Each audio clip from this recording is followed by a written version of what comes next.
We have seen really positive results from your company. Morgan Stanley just upgraded your stock. But then when it comes to the actual number and level of pulp sales, they were still down the last quarter. So I got to ask, how strong are you seeing the demand globally and especially in China?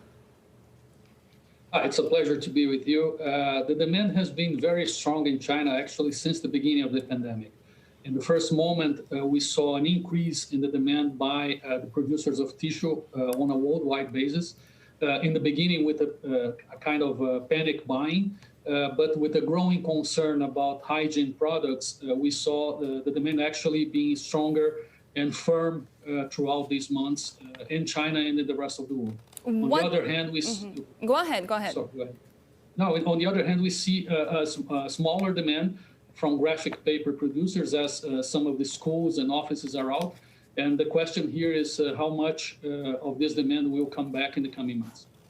Exactly. So we are seeing that writing paper segment being a little bit under pressure. How much of that is in your business? And do you expect a permanent change there? Yeah, of the pulp we sell today on a worldwide basis, we sell to more than 80 countries. 60% of that goes to the tissue industry, and about 20% of that goes to the graphic paper industry.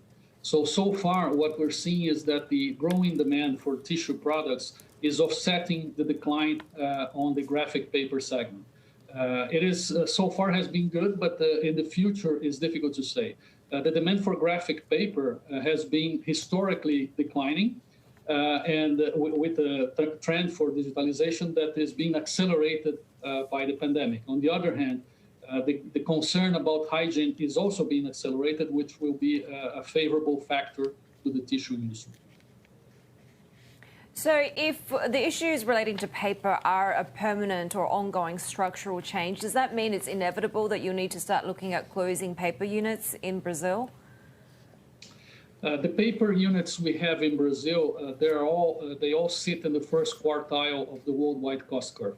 So we are very efficient. It is inevitable that some of the paper mills worldwide, on a worldwide basis, will have to be shut down as the demand goes down. But on the other hand, the demand for other products made of pulp is growing. So what we're seeing on a worldwide basis is a conversion of some of these paper, graphic paper units into fluff pulp, which is used for other applications and other products like packaging, where the demand is growing.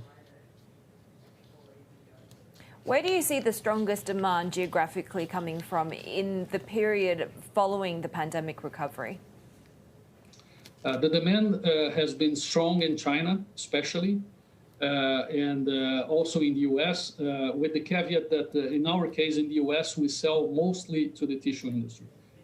In Europe, things are a bit slower, but not too different from what we saw before the pandemic.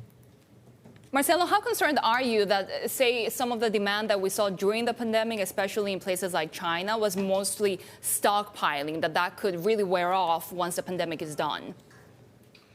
The question here is that because of the demand for tissue was very high, our tissue clients in China were willing to carry more inventories to make sure that they had the raw material necessary to deliver their final products to their clients. So therefore, they increase their inventory levels in order to increase security. This is a trend that will go down over time, but we don't feel that they have much more inventories than they usually would have. What about pulp price recovery? Will it come this year?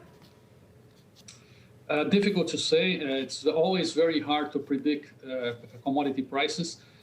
We are in the middle of the low season with the summer in the Northern Hemisphere, which is normally, in the third quarter, the volumes are down. So it's very unlikely that we see recovery in the short term. But on the other hand, the current prices are sitting at a level where about 20% of our industry is running at losses. So this is not sustainable and will recover at some point. But I wouldn't risk saying that we're going to see a recovery in 1, 2, 3, or 5 months. It's always very, very difficult to predict. Marcelo, we're seeing the potential for a new global carbon credit system being designed for 2021. Is there a risk that your company won't be able to sell your credits if there's limitations put on forestal projects? We will benefit as a society from a more organized carbon credit market. What we're trying to do at this moment where we don't have this organized market is to try to structure bilateral deals with some of the counterparties that are trying to mitigate their emissions with some other activities, and our forestry activity could be one of these means for compensation. So we are very positive that we will be developing this market in the coming months.